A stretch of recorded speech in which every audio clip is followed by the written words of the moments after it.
Today I will explain the chemistry topical MCQs जो कि आपके एंट्री टेस्ट प्रिपरेशन में काम आएंगे। और टॉपिक जो मैंने सिलेक्ट किया है आज के लिए वो है एटॉमिक स्ट्रक्चर। और आपने एंट्री टेस्ट में चाहे कोई भी टेस्ट इनमें से किसी भी टाइप का टेस्ट देना हो उसमें ये हेल्प करेंगे। तो चलते हैं पहले क्वेश्चन की तरफ। Mass of proton is. अच्छा, अब हमारे पास 9.1095 एक्सपोनेंट -31 kg ये मास ऑफ इलेक्ट्रॉन है।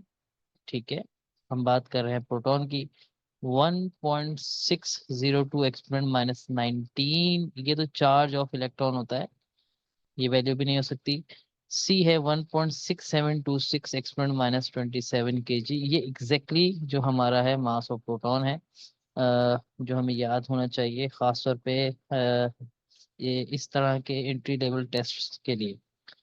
एटलीस्ट हमें इलेक्ट्रॉन प्रोटॉन एंड न्यूट्रॉन का मास केजी में याद होना चाहिए। नेक्स्ट क्वेश्चन की तरफ चलते हैं। Question number 2, what will be the effect on proton when passes through the electric field. अच्छा, अब इलेक्ट्रिक फील्ड कंपोज होती है खुद टर्मिनल, यानी कि एक पॉजिटिव टर्मिनल होता है और एक नेगेटिव टर्मिनल होता है। क्योंकि जो इलेक्ट्रिक फील्ड है वो भी चार्ज टर्मिनल्स ही बनाते हैं। अब हमारे पास एक पॉजिटिव चार्ज है, वो इलेक्ट्रिक फील्ड के अंदर से गुजर रहा है या इलेक्ट्रिक फील्ड में से गुजर रहा है, तो क्या होगा। तो अगर ये पॉजिटिव चार्ज है ऑब्वियसली वो नेगेटिव चार्ज की तरफ यानी कि नेगेटिव टर्मिनल की तरफ डिफ्लेक्ट होगा। अगर हमें याद हो कि नेगेटिव टर्मिनल को हम एनोड कहते हैं और पॉजिटिव टर्मिनल को हम, ओ उल्टा मैंने कह दिया, नेगेटिव टर्मिनल को हम, क्योंकि जब वो हमारे पास कनेक्टेड है नेगेटिव चीज से तो इसका मतलब है वो कैथोड कहलाता है। और जबकि जो हमारा पॉजिटिव टर्मिनल होता है वो हमारा एनोड कहलाता है। तो बेसिकली एक पॉजिटिव चार्ज को कैथोड की तरफ डिफ्लेक्ट हो जाना चाहिए। अगर ऑप्शंस में देख लेते हैं, option A deflect toward the anode, बिल्कुल नहीं। ऑप्शन बी में deflection perpendicular to the electric field, perpendicular नहीं होता, ये कर्व में घूमता है। तो ये ऑप्शन बी भी गलत होगा। ऑप्शन सी ऑलरेडी हमें दिया हुआ है कि डिफ्लेक्शन टुवर्ड द कैथोड, ये ऑप्शन सी हमारा करेक्ट है। नेक्स्ट क्वेश्चन है question number 3, positive rays are produced. अच्छा, अब ये जो positive rays are produce basically ये कैथोड रे एक्सपेरिमेंट जो कि हम एटॉमिक स्ट्रक्चर में पढ़ते हैं, उनकी बात हो रही है कि उसमें ये पॉजिटिव रेज कैसे बनती हैं। अगर आपको याद हो, जब कैथोड रेज कैथोड रे में मौजूद गैस के मॉलिक्यूल के साथ कोलाइड करती हैं, टकराती हैं, तो वो गैस के मॉलिक्यूल को आयनाइज कर देती है। ठीक है, जब वो गैस के मॉलिक्यूल आयनाइज होके क्या बन जाते हैं, पॉजिटिव पार्टिकल्स बन जाते हैं। और वो positive particle basically an cathode की तरफ, मतलब अगर यहाँ कैथोड है, कैथोड की तरफ एज अ रे मूव करना शुरू कर देते हैं, तो इससे कैथोड रेज मतलब पॉजिटिव रेज बनती हैं। तो इस रिस्पेक्ट से हमारा ऑप्शन सी करेक्ट होगा। नेक्स्ट हमारे पास क्वेश्चन नंबर 4 है, pressure in gas discharge tube was kept. अच्छा, अब यहाँ पर जो यूनिट हमें दिया गया है वो टॉर दिया गया है। अगर आपको याद हो, टॉर बेसिकली इक्वल होता है mm of H G. Mostly जो है unit mm of H G books में या नॉर्मली हम देखते हैं, तो आप समझ लें mm ऑफ एच जी और टॉर सेम है। टॉर भी कॉमनली डिस्कस किया जाता है, लेकिन बस मैं ये क्लियर कर दूं कि टॉर और mm of H G same है। और ये एक नॉलेज बेस्ड क्वेश्चन है कि डिस्चार्ज ट्यूब में जो हमारा प्रेशर गैस का रखा जाता है ताकि हमें कैथोड रेज विजिबल हो जाए, वो हमारा होता है 0.01 टॉर या 0.01 mm ऑफ एच जी। अच्छा, नेक्स्ट हमारे पास क्वेश्चन है, अगेन ये भी कैथोड रे से ही इसका ताल्लुक है। Positive raise give flash on. अच्छा, जब पॉजिटिव रेज के रास्ते में जिंक सल्फाइड या जिंक सल्फाइड से जब भी ये टकराती हैं तो एक फ्लैश क्रिएट करती हैं, एक शाइन क्रिएट करती हैं। तो ऑप्शन डी हमारा करेक्ट है। अ, हमें यानी कि अगर कैथोड रेज की अगर हमें अंडरस्टैंडिंग हो तो हम ये आसानी से इसका आंसर दे सकते हैं। नेक्स्ट क्वेश्चन हमारे पास है question number 6, the relationship between energy of photon end of light and frequency is given by. ठीक है, तो बेसिकली ये किसका किसका रिलेशन है, एनर्जी का हमारा रिलेशन है। और नेक्स्ट हमारे पास है फ्रीक्वेंसी। ठीक है, एनर्जी और फ्रीक्वेंसी के दरमियान अगर आपको याद हो, कुछ इस टाइप का रिलेशन था कि energy is directly proportional to the frequency of the photon. तो अगर आपको याद हो कि ये जो रिलेशन दिया था डी, अच्छा इसमें ऑप्शन ए में हमारा दिया हुआ है de Broglie, dual nature of matter. B option है बोहर मॉडल। सी ऑप्शन है प्लांक्स क्वांटम थ्योरी और डी ऑप्शन है रदरफोर्ड एटॉमिक मॉडल। तो अगर आपको याद हो कि एनर्जी और फ्रीक्वेंसी का जो रिलेशन है वो प्लांक्स क्वांटम थ्योरी में हमने पढ़ा है। ठीक है, तो इस रिस्पेक्ट से क्वेश्चन नंबर 6 का आंसर सी होगा। अच्छा, नेक्स्ट हमारे पास है question number 7, the velocity of photon is independent of wavelength. Option A हमारा करेक्ट है कि इसकी वेलोसिटी का मतलब फोटोन बेसिकली अगर आपको याद हो, photons are the particles of light. Light चाहे कि गामा रे हो, एक्स रे हो, यूवी रे हो, उसकी वेवलेंथ चेंज हो सकती है लेकिन स्पीड वही रहेगी। स्पीड ऑफ लाइट कभी चेंज नहीं होती। तो इस वजह से हम ये कहते हैं कि it is independent of wavelength. ठीक है, नेक्स्ट क्वेश्चन, क्वेश्चन नंबर 8 है। क्वेश्चन नंबर 8 में हमसे कहा जा रहा है कि Planck's theory says energy is emitted. अगर आपको प्लांक्स थ्योरी के स्टेटमेंट्स याद हो, तो प्लांक्स बेसिकली उसने रदरफोर्ड की करेक्शन में ये थ्योरी दी थी और उसने ये कहा था कि जो एनर्जी एब्जॉर्ब या रिलीज होते हैं इन डिसकंटिन्यूअस मैनर में होती है। तो हमारा ऑप्शन बी क्वेश्चन नंबर 8 का करेक्ट होगा। अच्छा, क्वेश्चन नंबर 9 है प्लांक्स इक्वेशन। अगेन ये भी प्लांक्स से ही रिलेटेड है, अगर आपको याद हो।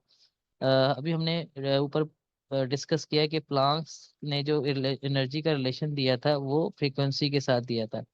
तो जब मैं ये प्रोपोर्शन का साइन खत्म करता हूँ तो यहाँ एक प्लांक्स कांस्टेंट जिसको एच कहते हैं, तो हमारा ऑप्शन सी का इसके फॉर्मूले से डायरेक्टली मैच कर जाता है। अच्छा, नेक्स्ट हमारे पास क्वेश्चन नंबर 10 है। क्वेश्चन नंबर 10 है quantum numbers which is not drive from Schrodinger wave equation. के स्क्रॉडिंगर ने कौन सी वेव इक्वेशन, मतलब कि वेव इक्वेशन से कौन सा क्वांटम नंबर ड्राइव नहीं हुआ था। तो बेसिकली स्क्रॉडिंगर की वेव इक्वेशन से हमें ये principal quantum number, azimuthal quantum number और मैग्नेटिक, ये तीनों क्वांटम नंबर मिले थे। लेकिन स्पिन क्वांटम नंबर जो है वो डिफरेंट क्राइटेरिया, मतलब वो जब हम उसको मैग्नेटिक फील्ड में रखा था तो उससे हमें कुछ आइडिया हुआ था। तो इसके हिसाब से ये स्पिन क्वांटम नंबर जो है वो स्क्रॉडिंगर की वेव इक्वेशन से हासिल नहीं हुआ। तो ऑप्शन डी सही होगा। नेक्स्ट क्वेश्चन है question number 11, nodal plane in an a nodal plane in an orbital is the plane where electron density is zero। Nodal plane कहते ही ऑर्बिटल की उस जगह को है जहां पर इलेक्ट्रॉन नहीं पाए जाते, या मतलब जिन जहां पर इलेक्ट्रॉन के होने की कोई कोई चांस नहीं होता, उसी को बाय डेफिनेट नोडल प्लेन कहा जाता है। नेक्स्ट क्वेश्चन हमारा है the number of degenerated orbital in a subshell having sausage shape are. अच्छा, अब अगर आपको याद हो कि हमारे पास जो ये जो शेप है इसको नॉर्मली हम डबल डम्बल शेप भी कहते हैं, और डबल डम्बल शेप जो होती है वो डी सबशेल की होती है। या इस डी सबशेल के हमारे जब ये स्प्लिट होता है तो ये 5 जनरेटेड ऑर्बिटल बनाता है। तो इस रिस्पेक्ट से हमारा ऑप्शन सी करेक्ट होगा क्वेश्चन नंबर 12 का। अच्छा, नेक्स्ट हमारे पास क्वेश्चन नंबर 13 है। क्वेश्चन नंबर 13 है quantum numbers values for 3p orbitals are. अच्छा, इस 3p में जो 3 है ये इंडिकेट कर रहा है वैल्यू ऑफ एन, मतलब वैल्यू ऑफ एन 3 है। और p बेसिकली p की वैल्यू रिप्रेजेंट करती है वैल्यू ऑफ एल। तो एल की वैल्यू बेसिकली p के लिए 1 होती है। मैं एक और चीज़ क्लियर कर दूं, हमारे यहाँ पर वैल्यू ऑफ एल जब 0 होता है तो हम एस सबशेल की बात करते हैं, वैल्यू ऑफ एल जब 1 होता है तो पी, वैल्यू ऑफ एल 2 होता है तो डी, और वैल्यू ऑफ एल 3 होता है तो हमारा एफ ऑर्बिटल होता है। यहाँ पर हमारे पास वैल्यू ऑफ एल 1 है, मतलब क्योंकि हमारा पी ऑर्बिटल दिया गया है। तो जहाँ एन 3 और एल 1 है तो वो हमारा आंसर होगा। तो इस रिस्पेक्ट से हमारा ऑप्शन बी करेक्ट है। ठीक है, अब हम बढ़ते हैं अपने क्वेश्चन नंबर 14 की तरफ। हाँ, क्वेश्चन नंबर 14 क्या कहता है, maximum number of electron that can be accumulated in P shell. See P subshell basically जो आपको अगर याद हो कि ये स्प्लिट होके 3 ऑर्बिटल बनाता है और हर ऑर्बिटल में 2 2 इलेक्ट्रॉन, तो मैक्सिमम 6 इलेक्ट्रॉन इसमें पाए जाते हैं, तो ये ऑप्शन बी करेक्ट होगा। क्वेश्चन नंबर 15 हमारा है, which subshell has the highest energy. अच्छा, अब हमने यहाँ पर हमें ऑलरेडी क्वांटम नंबर्स दिए गए हैं, तो क्वांटम नंबर से सबसे पहले जो प्रिंसिपल क्वांटम नंबर हम जब सबसे लार्ज वैल्यू होगी उसको हम चेक करेंगे, तो हमारा ऑप्शन ए और ऑप्शन बी में अगर प्रिंसिपल क्वांटम नंबर को देखें ये लार्ज वैल्यू है, तो इन दोनों में। उसके बाद सेकंड हम वैल्यू ऑफ एल देखेंगे, जिसकी वैल्यू ऑफ एल ज्यादा होगी उसकी एनर्जी भी ज्यादा होगी। तो ऑप्शन ए में अगर हम देखें, इसमें वैल्यू ऑफ एल 3 है, जबकि ऑप्शन बी में वैल्यू ऑफ एल 2 है, तो ऑप्शन बी नहीं होगा, ऑप्शन ए करेक्ट होगा। अच्छा, नेक्स्ट क्वेश्चन, क्वेश्चन नंबर 16 है, magnetic quantum number values for D subshell are. अच्छा, अगर आपको याद हो कि डी सबशेल की जो मैग्नेटिक क्वांटम नंबर की वैल्यू है, वो बेसिकली उसका जो फॉर्मूला है, या मैं जो मैग्नेटिक क्वांटम नंबर का जो फॉर्मूला वो होता है प्लस माइनस एल। मतलब अगर हमें एल की वैल्यू याद हो, तो अभी मैंने आपको एक्सप्लेन किया कि जो डी सबशेल है उसकी एल की वैल्यू 2 होती है, तो एम की वैल्यू हो जाएगी +-2, और ये +-2 स्प्लिट होता है 5 ऑर्बिटल्स के अंदर।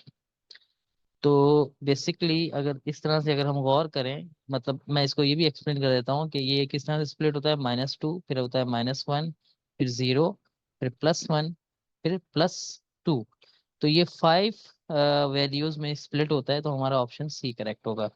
नेक्स्ट क्वेश्चन है, the P orbital has dash energy than the S orbital of same principal quantum number. ठीक है, एक मिनट। हाँ, तो इस क्वेश्चन का हमारा जो आंसर बनता है कि जो पी ऑर्बिटल है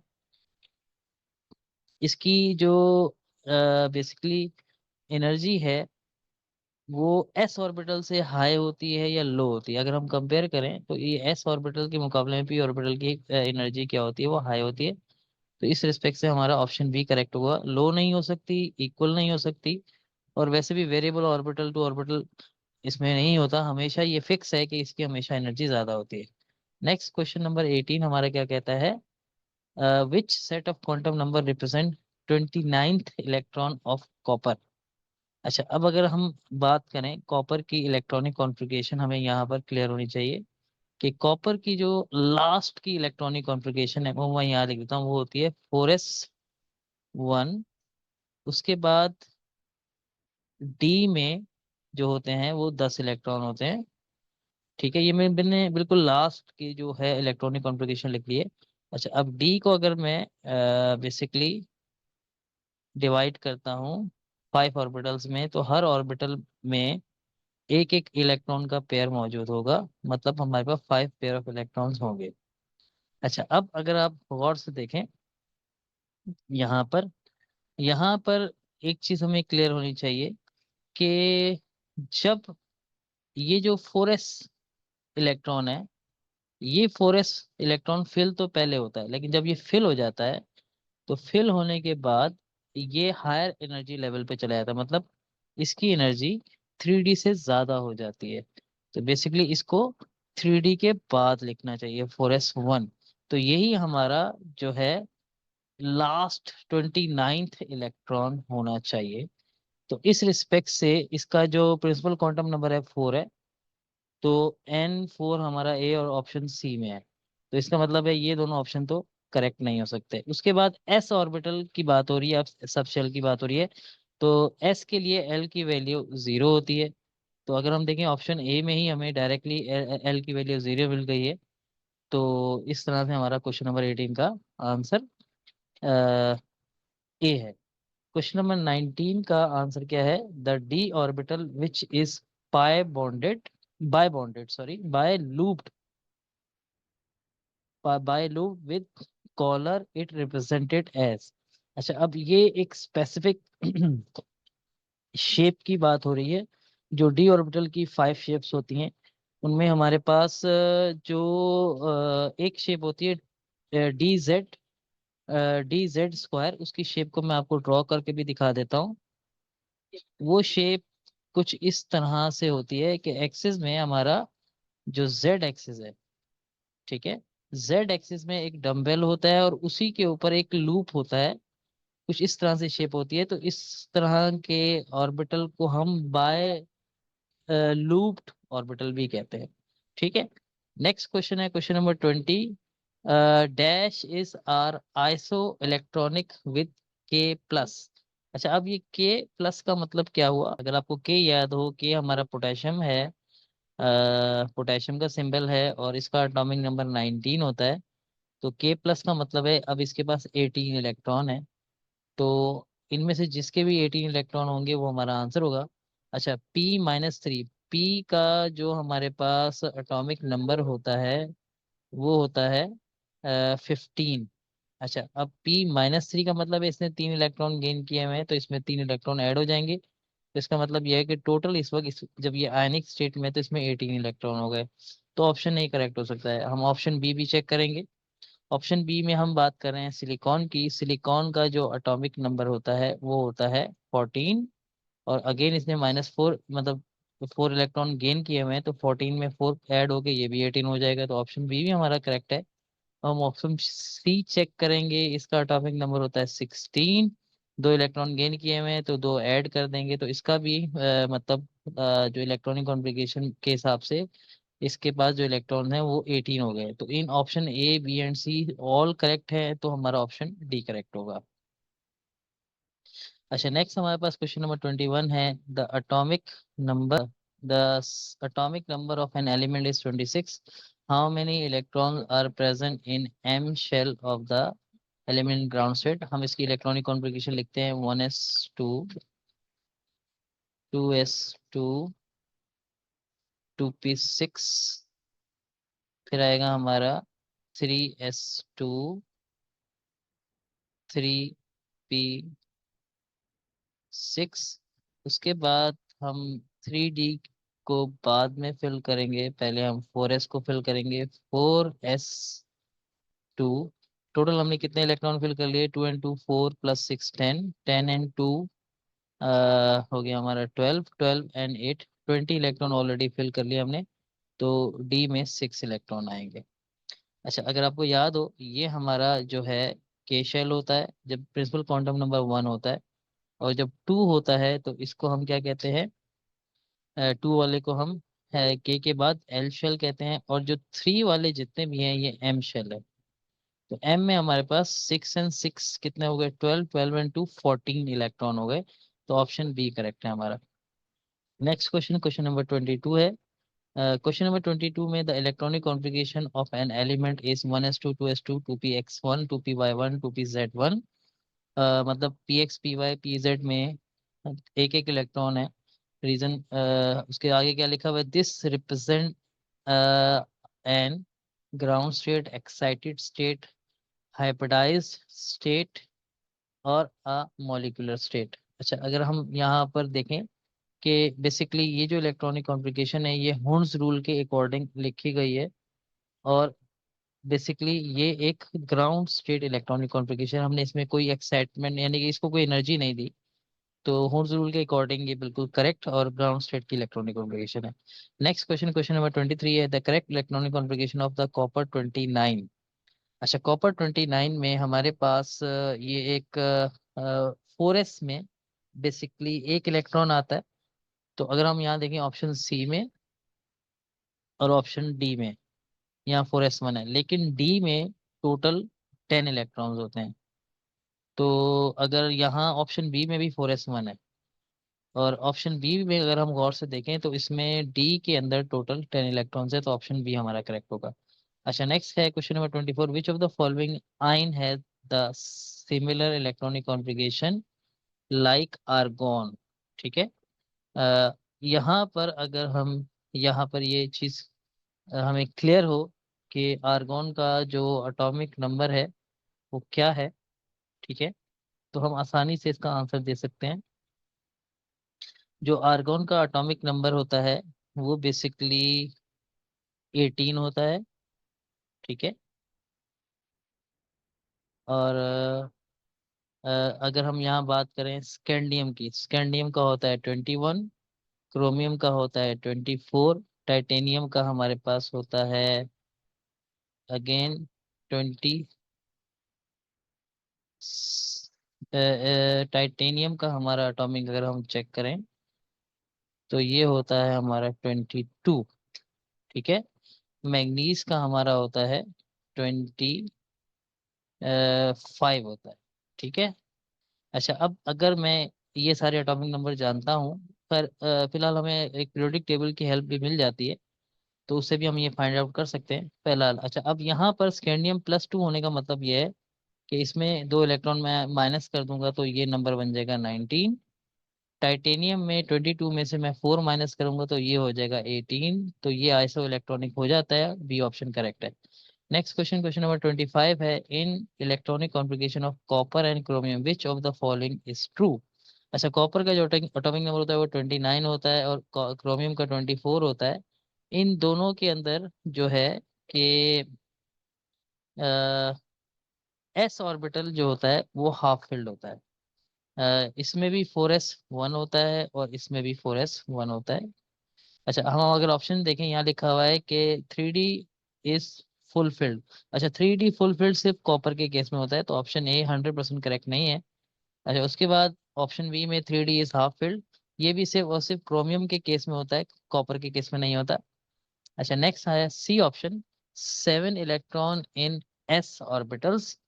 हमारे पास जो इन्होंने बताया है कि 7 इलेक्ट्रॉन होंगे एस ऑर्बिटल में। अच्छा, अब यहाँ पर ये एस ऑर्बिटल इन्होंने स्पेसिफाई नहीं किया कि वो कौन से एस इलेक्ट्रॉन है। अब हमें यहाँ पर इनकी इलेक्ट्रॉनिक कॉन्फ़िगरेशन सबकी लिखनी होगी पूरी की पूरी। मतलब अगर मैं यहाँ पर कॉपर की इलेक्ट्रॉनिक कॉन्फ़िगरेशन लिखता हूँ तो वो कुछ इस तरह से आएगी, 1s2, 2s2, 2p6, 3s2, 3p6।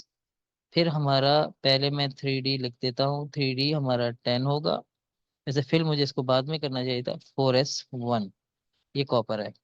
अच्छा, अगर आप और से देखें, कॉपर के टोटल जो एस ऑर्बिटल्स हैं इसके अंदर 1, 2 और 3 और 4 हैं। इन चारों में 2 and 2 4, 4 + 2 6 + 7 इलेक्ट्रॉन्स हैं। चलिए हम ये चीज़ क्रोमियम में भी चेक कर लेते हैं। क्रोमियम जिसका एटॉमिक नंबर 27 होता है, सॉरी 24 होता है, तो इसका electronic configuration 1s2, 2s2, 2p6, 3s2, 3p6। अच्छा, इसके बाद आएगा 3D को हम अभी फिल नहीं करते, पहले आएगा 4s1 और फिर 3D5। अच्छा, इसमें भी अगर आप देखें 1s2 में 2 इलेक्ट्रॉन है, 2s2 में 2 है, 3s2 में 2 है, तो टोटल ये 6 इलेक्ट्रॉन इसमें हो गए और 4s में 1 है। तो इस रिस्पेक्ट से हमारा ऑप्शन सी जो है वो करेक्ट है। ऑप्शन डी भी चेक कर लेते हैं। ऑप्शन डी में इसने 8 कहा है, ये गलत हो जाएगा। अच्छा, next question number 26, which of the following violets Hund's rule. अच्छा, मतलब किस इलेक्ट्रॉनिक कॉन्फ़िगरेशन में हुन्स रूल की वायलेशन हुई है। अच्छा, अब अगर हम यहाँ देखें, यहाँ ऑलरेडी ऑप्शन ए में हमारे पास 2p(x)1, 2p(y)1, 2p(z)1 तीनों ऑर्बिटल डीजेनरेटेड ऑर्बिटल है। तीनों की एनर्जी सेम है, तीनों में एक एक इलेक्ट्रॉन है। यहाँ तो बकायदा हुन्स रूल अप्लाई हो रहा है। बी में भी 2p(x)2 है, फिर 2p(y)2 है, फिर 2p(z)1 है। यहाँ पर भी जेड में अगर एक इलेक्ट्रॉन है, बाकियों में दो दो पेयर हैं, तो वो ऑलरेडी पीछे से फिल होते हुए आ रहे हैं, तो इसमें भी कोई वायलेशन नहीं हुई। और सी में भी हमारा पहले 1s2 फिर उसके बाद 2s1 है, इसमें भी कोई वायलेशन नहीं है। लेकिन अगर हम डी में देखें, डी में 2p(x) में दो इलेक्ट्रॉन है, जबकि 2p(y) हमारा एम्प्टी है। तो चूंकि यहाँ वायलेशन हुई है, यहाँ पर एक इलेक्ट्रॉन होना चाहिए था और यहाँ एक इलेक्ट्रॉन शिफ्ट हो जाना चाहिए था, तो ऑप्शन डी हमारा करेक्ट होगा क्वेश्चन नंबर 26 में। नेक्स्ट क्वेश्चन नंबर 27 है, विच of the following represent most stable configuration of 3 electron of ground state of an element in group 5a। अच्छा, अब अगर हम ग्रुप 5a की बात करते हैं, पीरियोडिक टेबल हमें बहुत अच्छी इंफॉर्मेशन दे सकता है इस हवाले से कि 5a इलेक्ट्रॉन्स जो है, बेसिकली जो सबसे टॉप का 5a एलिमेंट वो है नाइट्रोजन। ठीक है। नाइट्रोजन का और नाइट्रोजन का जो अगर आप एटॉमिक नंबर मिलेगा वो आपको 7 मिलेगा। तो अगर मैं इसकी इलेक्ट्रॉनिक कॉन्फ़िगरेशन लिखूं तो वो क्या होगी, 1s2, 2s2, 2px1, 2py1, 2pz1। D generator होने की वजह से ये तीनों इलेक्ट्रॉन जो होते हैं वो हाफ फील्ड होते हैं, मतलब इसके जो ऑर्बिटल्स हैं हाफ फील्ड होते हैं और सेपरेटली फील्ड होते हैं। तो ये तीनों ग्राउंड स्टेट में इस तरह से एग्जिस्ट करते हैं, तो हमारा ऑप्शन बी करेक्ट होगा, और यही कंडीशन बाकी तमाम एलिमेंट्स पे भी अप्लाई होगी। अच्छा, क्वेश्चन नंबर 28 है, विच of the following electronic configuration represent an element that will form a simple ion with -3 charge. अच्छा, -3 चार्ज का मतलब क्या है कि उसने इलेक्ट्रॉन बेसिकली गेन किए हुए हैं। ठीक है। अच्छा, अगर हम इस इलेक्ट्रॉनिक कॉन्फ़िगरेशन नंबर 1 में ए में देखें, 1s2, 2s2, 2p6, 3s2, 3p1। अब 3p1 का मतलब ये है कि अगर इस आयन ने 3 इलेक्ट्रॉन गेन किए हुए हैं, तो 3 में से 2 इलेक्ट्रॉन s में हुए और 1 इलेक्ट्रॉन p में हुआ, तो ये सिंपल आयन नहीं हो सकता। सिंपल आयन उसी में होगा जब एक ही ऑर्बिटल में इलेक्ट्रॉन गेन हुआ हो। तो ऑप्शन बी में देखते हैं। ऑप्शन बी में हमारे पास जो 3 इलेक्ट्रॉन गेन हुए हुए हैं वो 3p में हुए हुए हैं। इसका मतलब ये हुआ कि वो एक ही में है, तो ऑप्शन बी हमारा करेक्ट ऑप्शन होगा। और इसी तरीके से सी में भी देख लें कि अगर उसने 3 इलेक्ट्रॉन गेन किए हैं तो एक इलेक्ट्रॉन एस में है, 2 इसमें है, तो ये नहीं होगा। और 2s2 और 2p1 में भी कुछ ऐसा ही केस है। तो इस हिसाब से हमारा ऑप्शन बी है। और अगर हम वैसे ही ऑड वन आउट वाला कॉन्सेप्ट भी अप्लाई करें तो सिर्फ और सिर्फ ऑप्शन बी में ही हमें नजर आ रहा है कि सिर्फ 3 इलेक्ट्रॉन जो गेन हुए हैं वो एक लास्ट ऑर्बिटल या सबशेल में आए हुए हैं। ठीक है, क्वेश्चन नंबर 29 की तरफ चलते हैं। अ species Z has following electronic configuration. अच्छा, अब यहाँ 1s2, 2s2, 2p2, 2p2, यहाँ एक इलेक्ट्रॉनिक कॉन्फ़िगरेशन, अगर हम इन सबके इलेक्ट्रॉन को काउंट कर लेते हैं तो ये 2 एंड 2 4, 4 + 2 6, 6 8 10 12 14, 14 एंड 2, ये हो गया 16। तो कौन सा एलिमेंट होता है जिसका एटॉमिक नंबर 16 होता है, वो होता है Z। तो ऑप्शन सी हमारा करेक्ट होगा। ठीक है। नेक्स्ट हमारे पास है the total number of loops in all orbital of D subshell. अच्छा, अगर हमें डी सबशेल का यानी कि ऑलरेडी जो 5 डी सबशेल होते हैं या डी सबशेल के जो 5 ऑर्बिटल्स होते हैं, अगर हमें उनकी बहुत अच्छे से अंडरस्टैंडिंग हो तो हम आसानी से इसका आंसर बता सकते हैं। या इन शॉर्ट हम ये भी कह सकते हैं कि जो हमारा ये स्पेसिफिकली एक नॉलेज बेस्ड क्वेश्चन है, तो डी सबशेल में हमारे 18 यानी कि टोटल नंबर ऑफ लूप्स होते हैं। नेक्स्ट क्वेश्चन है क्वेश्चन नंबर 31। हमारे पास क्या है, 2 electron in same orbital should have opposite spin according to. अच्छा, ये एक स्टेटमेंट है जो कि एक साइंटिस्ट ने दिया था कि एक ही ऑर्बिटल में 2 इलेक्ट्रॉन जब एग्जिस्ट करेंगे तो उनकी स्पिन डिफरेंट होगी। उसका क्या बेनिफिट होगा कि जब वो अपोजिट स्पिन करेंगे जब भी वो एक साथ एग्जिस्ट कर सकते हैं, एक क्लॉकवाइज घूमेगा एक एंटी क्लॉकवाइज। तो ये रूल अगर आपको याद हो, ये रूल पॉली एक्सक्लूजन रूल कहलाता है। ऑप्शन बी करेक्ट है। अच्छा, नेक्स्ट हमारे पास है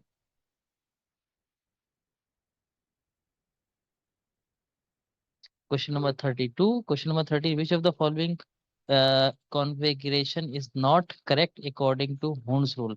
अगेन हुन्स रूल में हम ये देखेंगे कि हुन्स रूल ये कहता है कि डी जनरेटर ऑर्बिटल में इलेक्ट्रॉन सेम स्पिन के साथ सेपरेटली फिल हो। तो ये सेम स्पिन के साथ सेपरेटली फिल है, ये भी फिल है। यहाँ गड़बड़ हो गई है क्योंकि एक की स्पिन अपोजिट हो गई, तो ऑप्शन सी करेक्ट है। अच्छा, क्वेश्चन नंबर 33 हमारा कहता है द EM मतलब charge mass ratio value of canal रे इज मैक्सिमम फॉर। अच्छा, कैनाल रे हम पॉजिटिव रेज भी कहते हैं, और पॉजिटिव रेज में जैसे जैसे एटॉमिक नंबर ऑफ गैस बढ़ता जाता है, ईएम वैल्यू कम होती जाती है। तो वो एलिमेंट या वो गैस जिसका एटॉमिक मास का सबसे कम होगा, उसी की ईएम वैल्यू सबसे ज्यादा होगी। तो अगर आप ऑप्शन देखें, ऑप्शन ए हमारा हाइड्रोजन है, बी नाइट्रोजन है, सी हीलियम है, डी आर्गॉन है, इन चारों ऑप्शन में सबसे लाइटेस्ट गैस कौन सी गैस है? हाइड्रोजन गैस है। तो ऑप्शन ए करेक्ट होगा। नेक्स्ट हमारा है करेक्ट ऑर्डर एनर्जी है वो किसकी ज्यादा है किसकी कम है, वो बतानी है। और इसके लिए हम जो रूल अप्लाई करेंगे वो है N+L रूल। अगर आपको N+L रूल याद हो कि जिसकी N+L की वैल्यू ज्यादा होती है उसकी एनर्जी भी ज्यादा होती है। और अगर दो ऑर्बिटल जिनकी सेम N+L वैल्यू आ जाए, उसमें जिसकी N की वैल्यू ज्यादा होती है उसकी वैल्यू ज्यादा होती है। चलिए हम इसको जरा एक्सप्लेन इस तरह से करते हैं। ऑप्शन ए में गौर से देखें। ऑप्शन ए में, अच्छा पहले हमें हर ऑर्बिटल की एनर्जीज पता होनी चाहिए। जैसे मैंने पहले भी बताया था, मैं दोबारा लिख देता हूँ। एस की वैल्यू हमारी जो होगी, एस की वैल्यू 0 होती है, पी की वैल्यू 1 होती है, डी की वैल्यू 2 होती है, और एफ तो इसमें है ही नहीं। चलो तो मैं इसको लिखता भी नहीं हूँ। वैसे एफ की वैल्यू 3 होती है। अच्छा अब अगर हम देखें, पहला हमारा ऑर्बिटल है 5+, एस की वैल्यू 0 हो गई तो ये 5 हो गया। 3+डी की वैल्यू 2 है तो ये भी 5 हो गया। उसके बाद 3+पी की वैल्यू 1 है तो ये हमारे पास 4 हो गया। और 4+एस की वैल्यू तो ये। तो ऑर्डर अगर हम देखें यहाँ पर, अच्छा अब यहाँ पर एक चीज हमने क्लियरली देखनी है कि ऑप्शन ए में हमारे पास 5s की एनर्जी 3D से ज्यादा है या नहीं है। ऑब्वियसली ये बिल्कुल ज्यादा है, क्योंकि इसमें जो प्रिंसिपल क्वांटम नंबर है 5 ज्यादा है, तो ये ज्यादा ही होगा। अच्छा अब मैं 3D को 3p से कंपेयर करूं, तो इस रिस्पेक्ट से भी हमारा यहाँ तक तो सही है। लेकिन 4s की एनर्जी 3D से कम नहीं हो सकती, क्योंकि इसका क्वांटम नंबर 4 जो है वो बड़ा है इस 3 के मुकाबले में। तो ऑप्शन ए हमारा इनकरेक्ट हो जाएगा। ऑप्शन बी की तरफ बढ़ते हैं। ऑप्शन डी में हमें 3+p की वैल्यू 1 होती है तो ये 4 हो गई, और 3+2 ये 5 हो गई। तो ये तो ऑलरेडी ही मिस्टेक हो गई यहाँ पर, क्योंकि यहाँ पर 5<4 कैसे हो सकता है। तो मैं ऑप्शन बी को दोबारा ज़्यादा चेक करने पे टाइम वेस्ट नहीं करूंगा। ऑप्शन सी पे आते हैं। ठीक है, ऑप्शन सी में हमारा 5+0 5 हो गया, 3+2 ये भी 5 हो गया। उसके अगेन 4+0 ये 4 हो गया, और 3+1 4 हो गया। ठीक है, अब यहाँ इसको इसके प्रिंसिपल क्वांटम नंबर मैच करते हैं। इसमें यहाँ 5 है, यहाँ 3 है, तो ये बिल्कुल ऑर्डर सही है। अच्छा यहाँ पर ठीक है, 4s की एनर्जी 3D से कम होगी क्योंकि वैल्यू इसकी कम है। लेकिन अगर 4s को 3p से कंपेयर करूं, 4s की एनर्जी ज्यादा होगी 3p से, तो ऑप्शन सी करेक्ट होगा। ठीक है, नेक्स्ट हमारा है maximum number of electron in a subshell is given by.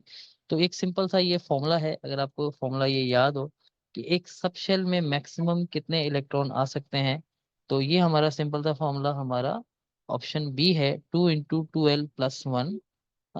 या इसको हम 4l+2 का फॉर्मूला भी कह सकते हैं। यहाँ बस हमने l की वैल्यू पुट करनी होती है। इसको मैं वेरीफाई भी करके बताता हूँ। जैसे s ऑर्बिटल है, इसमें मैक्सिमम 2 इलेक्ट्रॉन होते हैं, और इसकी एल की वैल्यू क्या होती है 0। अगर मैं इसमें पुट कर देता हूँ तो ये 4 0 हो जाएगा, और कितना बचेगा 2। तो एस में 2 इलेक्ट्रॉन आते हैं। चले हम पी को भी चेक कर लेते हैं। पी की वैल्यू 1 होती है, एल की वैल्यू, तो हम यहाँ 4 और एल की जगह 1 पुट कर देंगे, ये हो जाएगा 2। तो 4 × 1 = 4 + 2 6। तो हम जानते हैं कि पी में 6 इलेक्ट्रॉन आते हैं, तो हमारा ऑप्शन बी करेक्ट है। होप आपको ये लेसन इसके एमसीक्यू समझ में आए होंगे। Thank you.